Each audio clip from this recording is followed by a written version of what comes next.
All right, we're gonna roll towards you on the number 3. 1, 2, 3.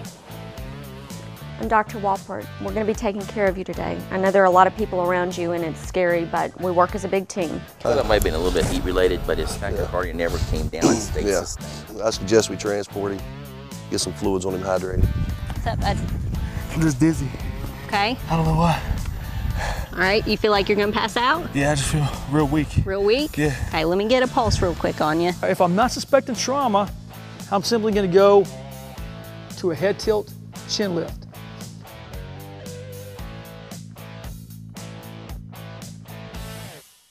This presentation will focus on acute management of head and cervical spine injuries.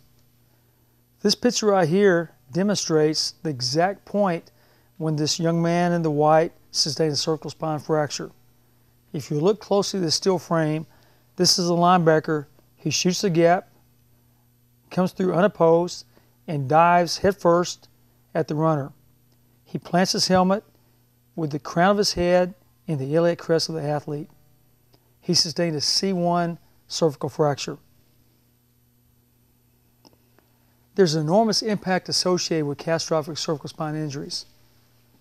This is Jonathan Taylor. Jonathan was a 3-year starter at center field for the University of Georgia baseball team. Last March in a game versus Florida State, he dove for a line drive directly between he and the right fielder. They both collided head first. The right fielder sustained a concussion and head laceration. Jonathan sustained a catastrophic cervical spine injury and is a quadriplegic today. There's physical implications from pain and suffering and permanent disability. There's significant financial cost and also emotional cost, not only with the student athlete, but with family, friends, teammates, and coaches. The objective of this presentation is to provide guidelines for pre-hospital care with an athlete who has suspected head and/or cervical spine injury. From a background standpoint, there's a variety of healthcare professionals who may be involved in on-the-field care in this situation, ranging from paramedics to physicians of various specialties, to certified athlete trainers, to athlete training students. It's very important that we have a standardized guideline to be used by all healthcare providers to make sure we're doing safe management and to make sure that everyone is on the same page. We have to emphasize teamwork. When we have a situation like this is not the time or the place to discuss how we're going to mobilize the athlete. Are we going to take the helmet off? Are we going to take the pads off? This needs to be decided beforehand and have a standardized protocol so everybody is, so to speak, on the same page. Emergency preparation cannot be emphasized enough. Not only do we want to have an emergency plan, we need to rehearse it on a regular basis. The first part is emergency assessment. Once we see the mechanism of injury on the field and we respond, we want to have a quick, organized process to obtain information vital to care. With a potential cervical spine injury, appropriate management on the field is critical.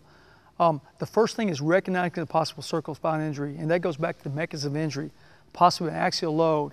An athlete who goes down with a possible head or spine injury who appears to be motionless on the field. The initial evaluator wants to go out and stabilize the head, inline stabilization, keeping the head perfectly still. In this situation, we need to think about the concept of neutral alignment. Current recommendations for the acute treatment of the cervical spine injury are to immobilize the head and neck in neutral alignment prior to transfer to emergency facility and to minimize the motion that occurs through this process. This is based upon the idea of sustained spinal cord compression. When we have the spine in neutral alignment, this allows the spinal canal to have the widest diameter. Any deviation from this, an extension, inflection, and lateral flexion rotation closes the diameter here, putting more pressure on the cord, which is already swelling from a spinal cord injury. We want to create the best environment we can and have a wide open canal, and that occurs in the neutral alignment. Studies on sustained spinal cord compression has determined this is a critically important factor in the secondary injury process. The longer duration of compression we have is associated with increased pathological changes and decreases neurological recovery. Damage to the spinal cord depends strongly on the duration of displacement and the timing of treatment. If you have limited resources, it's very important that your experienced evaluator have his hands free, because the person on the head really cannot assess. Once he recognizes that there is an emergency, we need additional equipment, you want to have a predetermined signal. So now our additional team members will come in with equipment that we need. There's different types of cervical spine immobilization boards we can use as well. This is an example of a standard fiberglass spine board, which is typically carried on most ambulances across the country. This is an example of an oversized spine board. Note the difference in height and width. If we're in a program covering football and basketball, we need to give strong consideration to having an oversized spine board to meet the size demands of our athletes. You can also get customized boards with pins for speed clips, which facilitates quicker strapping. This is an example of a scoop stretcher, and this last is a Miller full body splint with split legs. In addition to the spine board, we want to think about having spine board accessories that need to be located at the same site. Having a spine board kit that has certain critical components in there. My cervical collar, my head immobilization device, my strapping system for the body. If I'm in equipment intensive sport, face mask removal tools, wrist straps, tape, and various sizes of padding. Next, let's talk about spinal immobilization techniques. And basically we have two categories. We have the log roll, we have the lift and slide. Traditionally, the log roll has been used for many years in emergency medicine. The lift and slide is a newer technique. Let's discuss them and talk about the differences in each. Some studies have been done in recent years looking at cadavers versus log roll and lift and slide, and which is the most appropriate technique.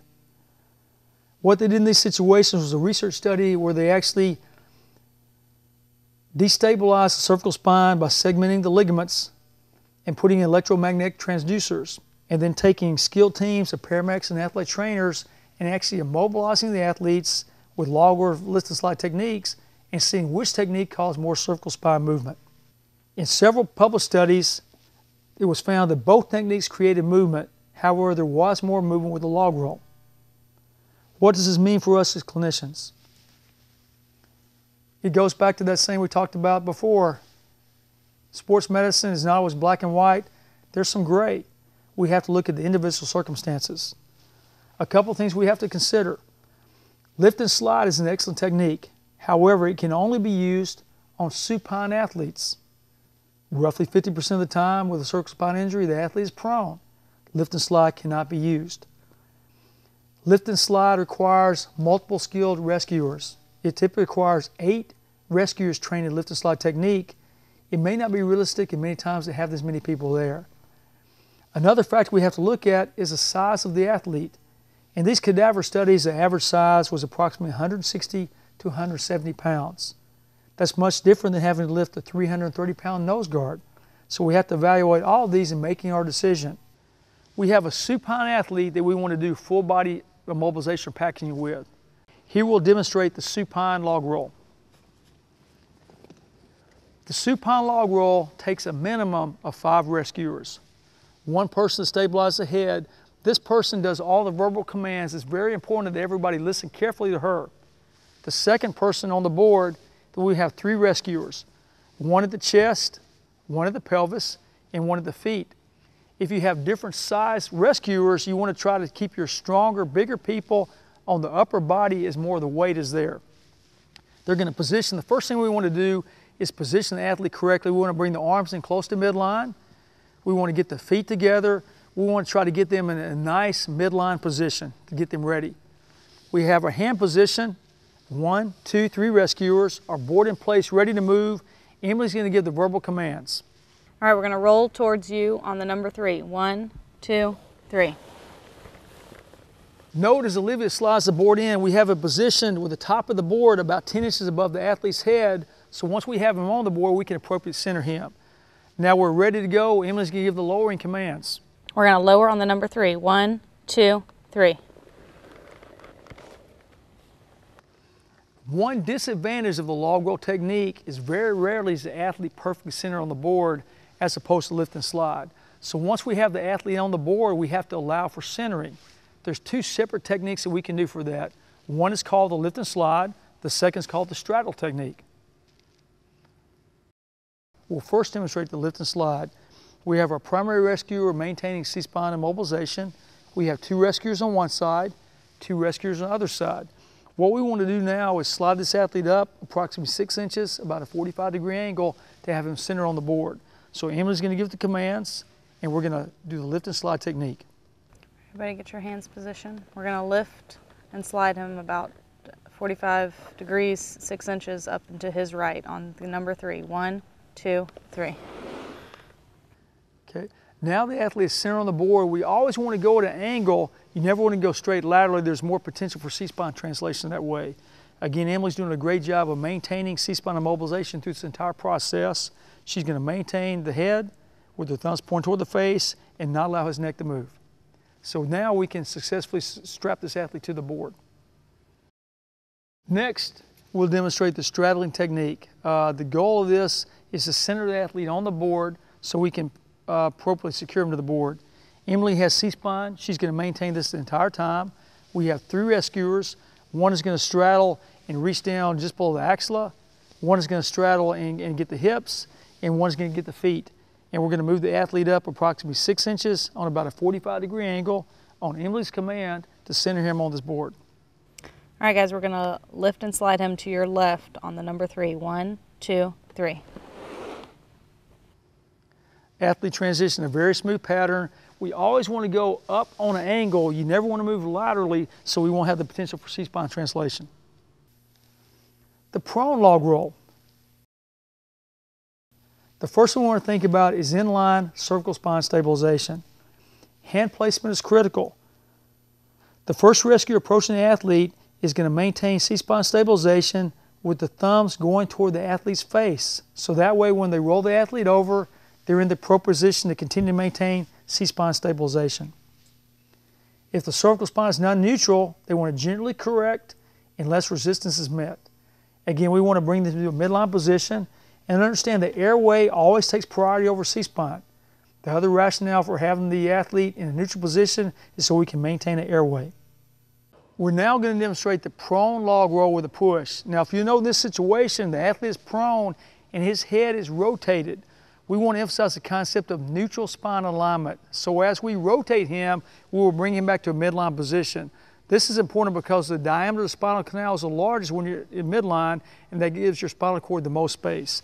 So Emily's positioned in C-spine immobilization right now with her thumbs positioned toward the face, so as she rolls him, she'll be in the appropriate position. We have 3 rescuers here on the side, our C-spine person and our board person. This is a 5-person technique. It's a step-by-step process, 2 parts. We're going to roll him part way, change hand positions, and then lower him onto the board. So Emily's going to give the verbal commands for the first part here. All right, guys. We're going to roll him to his side on the number 3. 1, 2, 3. Now note, as we did this, Emily's corrected the athlete now to midline position. We've changed our hand position with the 3 rescuers. Position the board, again, approximately 10 inches above the top of the athlete's head. And now Emily will give the commands to lower the athlete onto the board. We're going to lower on the number 3. 1, 2, 3.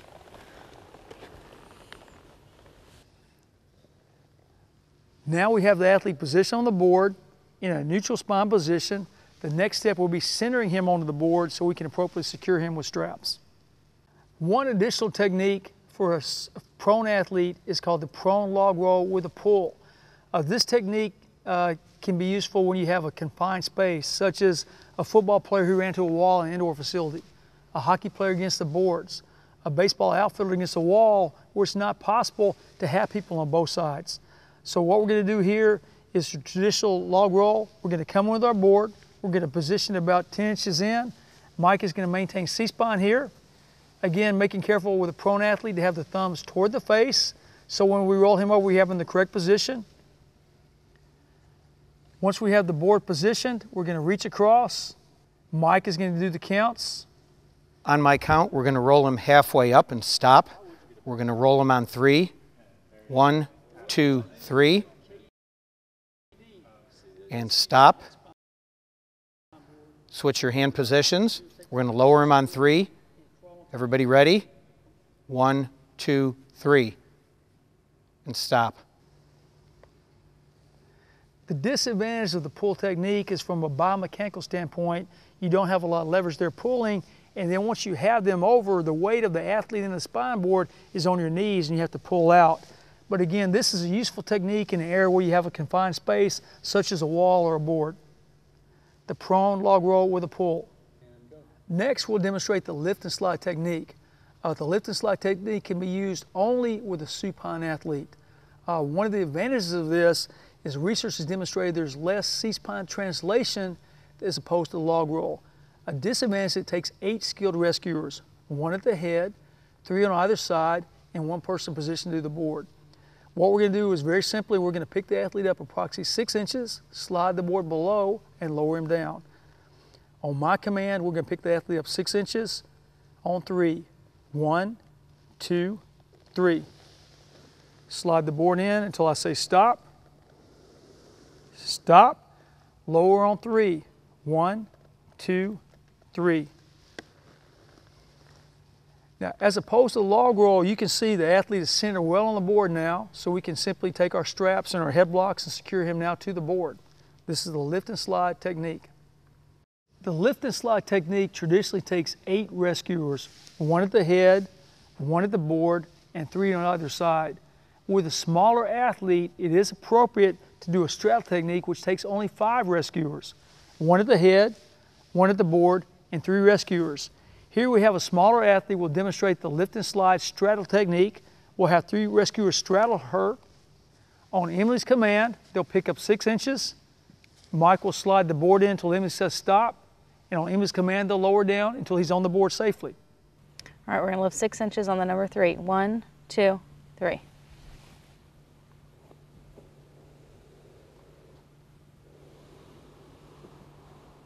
Stop. We're gonna lower on 3. 1, 2, 3. Sorry about to run it down. Lift and slide straddle technique.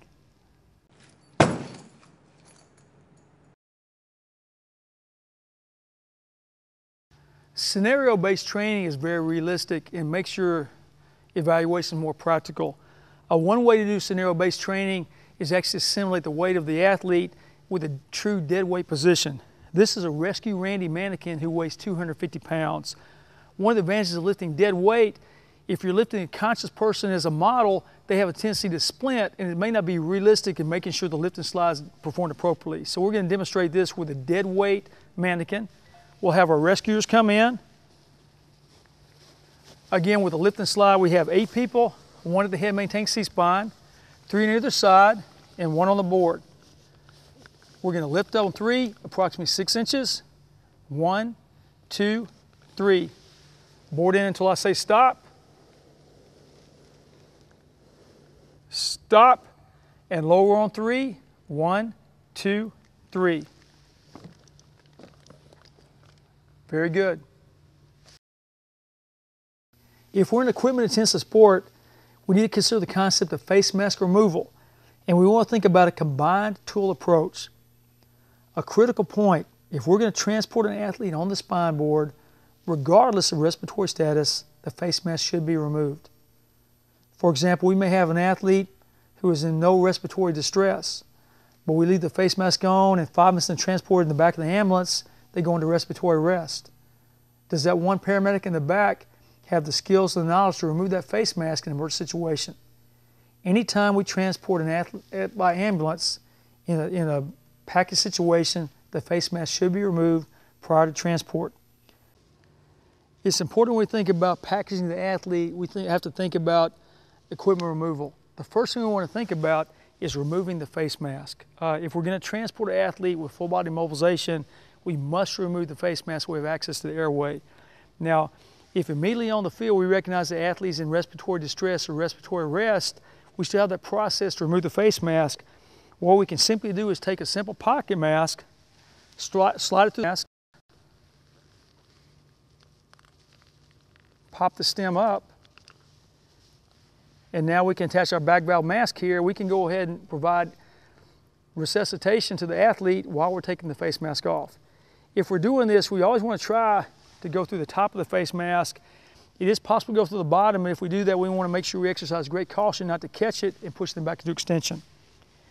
There's different types of tools we use to remove the face mask with, and we want to think about a combined tool approach. Our primary tool is an electric screwdriver. You can also use a ratchet screwdriver as a backup, but we have to anticipate there may be a possibility we may have a screw that strips or is rusty and won't come out, so we want to have a backup cutting tool. The standard helmet has 4 face mask clips that secure the face mask to the helmet, 2 at the top and 1 at either side. Mike is going to demonstrate now a cutting technique to take the top straps off. Ideally, when doing that, we have one person securing C-spine, another person going to come in and simply stabilize the face mask to try to keep the head perfectly still.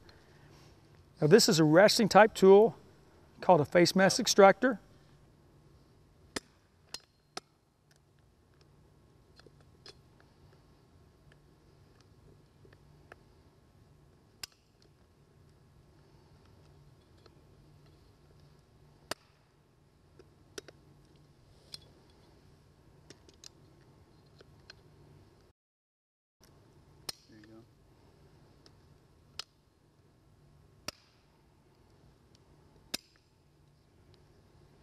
One concept when we're thinking about removal of the face mask, ideally we want to leave the chin strap intact until the face mask is off, which gives us more stability with the helmet.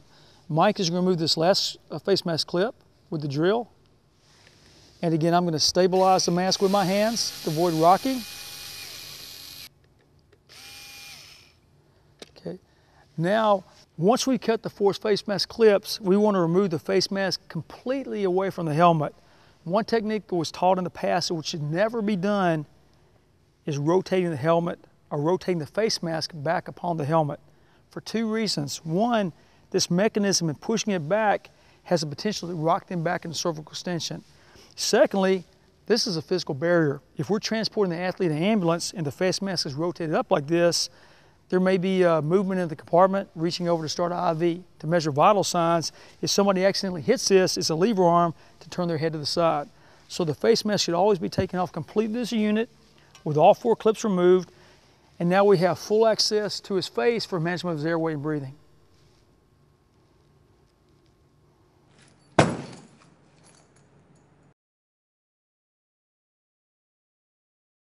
Important concept in face mask removal is knowing what type of helmet and what type of face mask clip you have. This is a demonstration of a Rydell helmet that has a quick release face clip. It has a tool that can be used, which is made by the manufacturer to use it, or any small implement such as a pair of scissors or a ballpoint pen. You simply push in and it releases the clip. Mike's going to demonstrate now with the Rydell tool.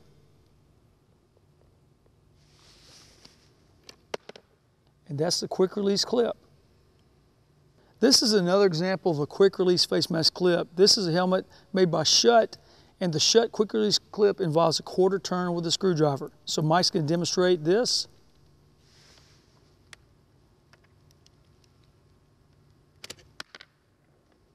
The quick release clip. Next, we want to demonstrate how to properly cut the jersey and the pads. We want to do a T-cut technique from sleeve to sleeve coming across and then from waist to neck. So we're simply going to take a pair of heavy-duty shears and cut across in a T fashion, again from one sleeve to the other sleeve. And then we'll simply cut from the neck down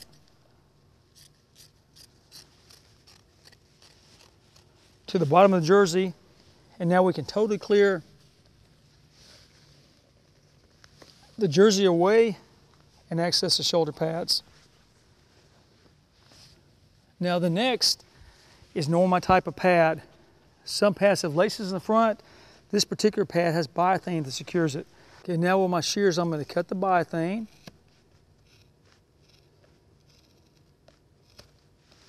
I've separated the pads. Now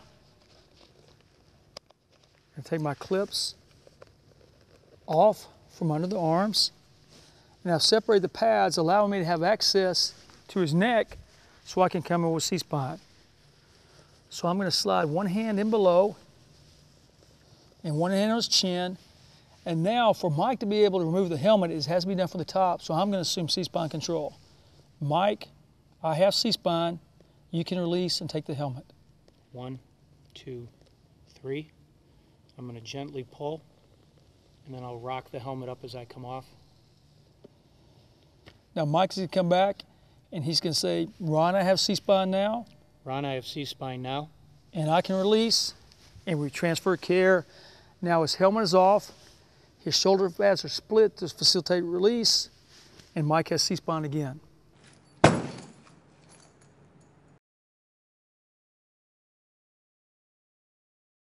As Mike talked about previously, it's really important to know the different types of helmets that you have. This is a helmet that we want to think about taking the cheek pad off to facilitate removing. This is a helmet that actually the cheek pads snap in. So I want to have some type of tool. I can use scissors, I can use a tongue blade, or even a bite stick, but I want to simply come in, identify the snap, and just easily pop it out, one by one by one. This has 3 snaps. Once the snap's removed, I can simply slide this out. Now, some helmets use a Velcro cheek pad. Velcro cheek pads are hard to slide out unless I take something between the male and female parts. So if I have a Velcro cheek pad, I can simply take a tongue blade, slide in between the male and female parts, and facilitate sliding that cheek pad out very easily. In this scenario, we've already removed the athlete's helmet.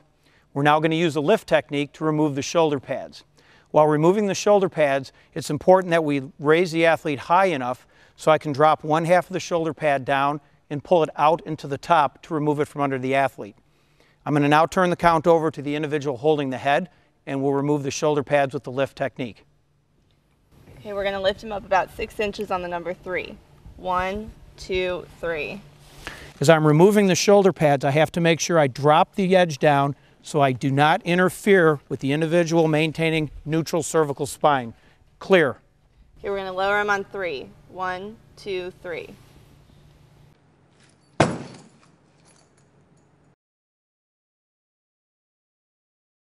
With a head or cervical spine injury, the equipment must be removed at some point to facilitate evaluation in the hospital.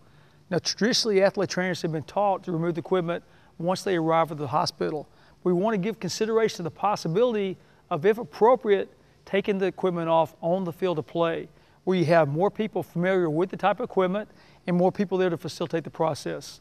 Many times, once you arrive in the emergency room, you may have one athlete trainer and perhaps several nurses or orderlies or physicians who are not familiar with equipment, and then you're faced with the possibility of trying to explain to them how to do it. So if possible, it makes more sense to remove the equipment on the field of play. That way we can secure them with the board better, and once they arrive at the emergency room, we can go ahead and facilitate that process with evaluation, diagnostic testing. But most importantly, you have to know your equipment, and we have different types of helmets and different types of shoulder pads. Shoulder pads can be removed one of 2 ways. They can come off over the top, or they can be bivalve, where they cut them in the back, cut them in the front, and simply take them off as 2 segments. But bivalving is not always possible on every type of pad. This is an example of a pad with a rigid back plate, which is very difficult, if not impossible, to cut. So this pad is not appropriate to bivalve. You also have to understand that some of your pads may have rib belts and back protection you have to address as well. Now this is another type of pad here. This is biathane. This can easily be cut with a pair of athlete training scissors, so we can bivalve the pad in the back, bivalve in the front, and take it off the side. Now this is a third pad. This can be bivalved as well, front and back, but we also have a rib protector here that we need to think about as well. In order to effectively remove your equipment, you have to know the different types of equipment that you have on your athletes. Riddell has come up with new technology called the ripcord shoulder pad removal system. In this situation, the keeper on the ripcord can be cut, the ripcord can be pulled, the shoulder pads are then bivalved in the back with a release mechanism that allows you to remove the shoulder pads without ever having to lift the individual up. In preparation for removing the helmet, we're going to go ahead and open the front of the shoulder pads by cutting the laces. I'm also going to go ahead and cut the pull tab keeper on the ripcord release system. We're going to use the ripcord to separate the back parts of the shoulder pads. When we remove these shoulder pads, he's going to settle down about 3/4 of an inch. Ron is going to accommodate for that as we gently take the shoulder pads out from underneath him. We're going to remove them on 3. 1, 2, 3, and we're just going to pivot. Good. And then I'm going to brace and take the rest of the rib belt out from underneath his low back as we gently settle him down. Okay, now that we have all the equipment removed, the helmet, the shoulder pads, we want to put a cervical collar on. This is an adjustable cervical collar which we measured to him. We measured the collar to his neck. We're going to carefully slide it in with Mike taking care, holding his head not to impede the collar coming on. As we put the collar on, we want to make sure that we secure his chin in the collar so we can make sure we don't have any rotation as well. The collar secured. We're going to Velcro it in. So now we have a cervical collar applied and we can secure him to the board with straps. The next step in the mobilization process is to secure the athlete to the board. One thing you want to think about is having the equipment again. We have the board. We also want to have a prepackaged kit that has all the equipment we need to secure the athlete to the board. So Nisha's going to come in with our kit.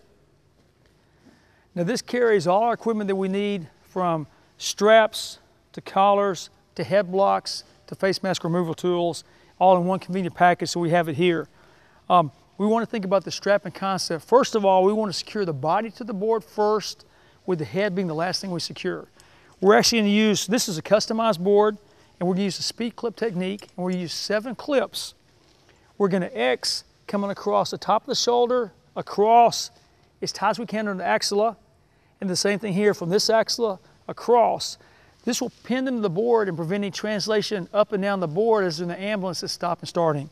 So we use the X strap technique, strap 1 and 2, a 3rd strap across the chest, a 4th strap across the abdomen, a 5th across the pelvis, a 6th mid-thigh, and the last 7th strap mid-tibia.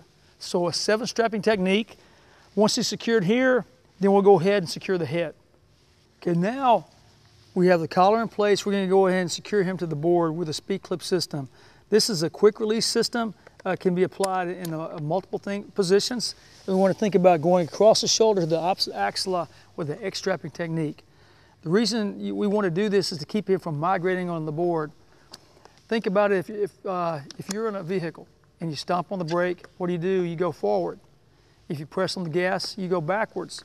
We have an athlete here on a fiberglass board wearing slick equipment that may be sweaty and wet. He has the potential to migrate back and forth on the board superior and inferiorly. So what we want to do is secure him with these X straps, and that will keep him fixated to the board well. Once we have these positioned, we're going to next take a strap across the chest, across the waist, across the pelvis, mid-thigh, and mid-tibia. So a 7 strap technique. One other thing to think about taking care is, obviously these straps are very long, there's a potential for trip hazards as well. So once we have them secured to the board with our 7 straps, we'll actually roll the straps up and tuck them in to eliminate the trip hazard.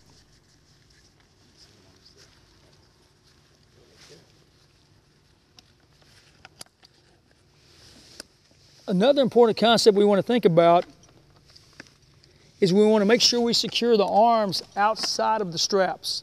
The straps should go directly to the thorax. We want to keep the arms free. The further the straps are away from the body, the less secure they are. The other thing we want to think about is we need to access the arms. Once we have them inside the ambulance, we may want to have IV access, sensation checks, vital signs. So we want to keep the arms free. We'll take a Velcro strap or tape and tape the arms together and put them on their waist. And then once he's in the ambulance, we can release that and have the arms free for access. Okay, now we have the athlete secured to the board with our 7 strap technique. We have the straps inside his arms. We have his hands secured. So the next thing we want to think about, the last part, is immobilizing the head. Body first, head last. Now, there's a variety of different head immobilization products you can use. We're going to use sticky blocks, which is just a self-adhesive block that secures directly to the board. We're going to carefully come in around Mike's hands and secure that here.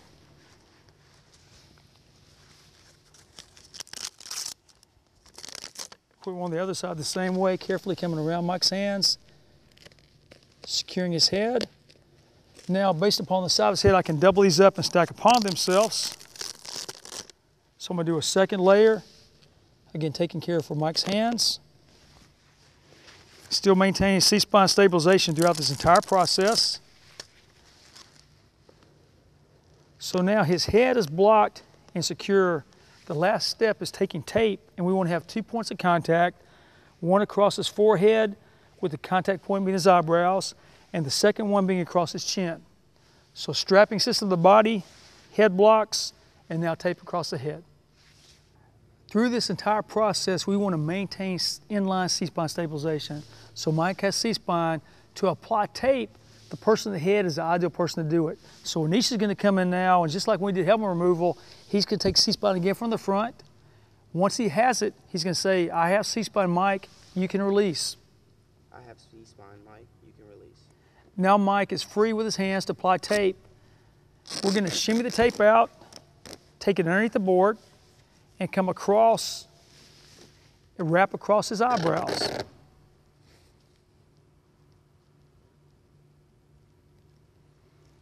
And then come across with the tape upon itself, so we got a circumferential fashion.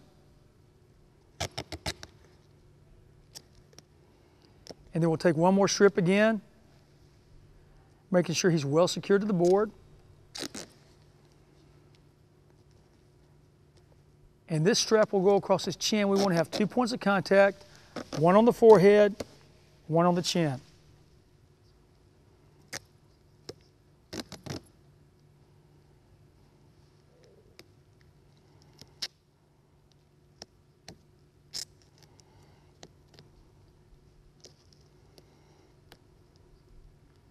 And then once he's secured, Mike is again takes C-spine, and once he has it, he can advise Anish that he has control, and Anish can release. I have the C-spine. Now our athlete is fully secured to the board. Helmet, shoulder pads removed, cervical collar on, 7-strap technique, head blocks and tape. So he's fully secured to the board, he's ready for transport now. Once he's in the ambulance and secured on the gurney, we can release his hands and have them free for IV access, vital signs, and sensory checks. The next concept, as awful controversial, is what to do about athletic equipment. In the past, many emergency medical technicians have advocated removal of helmets or headgear. Many athletic trainers have advocated leaving the helmet or headgear in place. Both schools of thought provide rationales for this course of treatment. There's also been prescribed the all or none principle. For example, if I have an athlete who's wearing shoulder pads and I take their helmet only off and leave their pads on, what is going to happen to their head? Unless I place appropriate padding underneath, it's going to drop back into cervical extension. So many people advocate the all or none concept. If the helmet comes off, the pads must come off as well. Some people do not feel comfortable with this. It is very difficult to remove the shoulder pads on the field of play, and this has increased some controversy. The other question is, what's the most appropriate setting to do this? Say, for example, we transport the athlete to a medical facility wearing their helmet and shoulder pads. Now we may be in a facility where perhaps only one athletic trainer who rode in the back of the ambulance, and maybe several nurses, orderlies, or technicians, and physicians who may have never seen helmets and shoulder pads before and have no idea how to safely remove it. And we have limited personnel now. Are we looking at paradigm shift in equipment removal? We do know that we can better secure the body to the board and immobilize the C-spine safely with the equipment off. This example, the top photo of an athlete with full equipment, shoulder pads, helmet secured to the spine board. If we safely take the shoulder pads and helmet off, now we can apply cervical collar, minimizing cervical spine movement. We have access to the chest, we have full access to the airway, and now we facilitate a quick response upon arrival in the emergency room. Rather than having to worry about equipment removal, we can simply go to evaluation and diagnostic testing. The other advantage of removing equipment on the field of play is most time we have more people there. For example, we may have more athletic trainers and more paramedics who are familiar with equipment removal versus when you arrive at the hospital, perhaps the one athletic trainer and other people in the emergency room have never seen this before. So we want to think about the concept, can it be better? Can it be more appropriate to take equipment off on the field of play? Regardless of how we do it, I think it's critical we think about the concept of emergency room education. Ultimately, this athlete is going to go to the emergency room. We need to familiarize everyone in the emergency room, nurses, orderlies, techs, physicians, with the different types of athletic equipment and how it can be removed. In conclusion, it's important to develop standard guidelines. Every situation is different. Every athlete is different. Carefully weigh all the factors and make an educated decision on what fits best into this situation. Proper planning and preparation cannot be overemphasized. Not only do we have to have a plan, we need to rehearse it on a regular basis. The concept of the sports medicine team, everyone working together. And again, last, further research and training is needed in spinal mobilization and equipment removal techniques.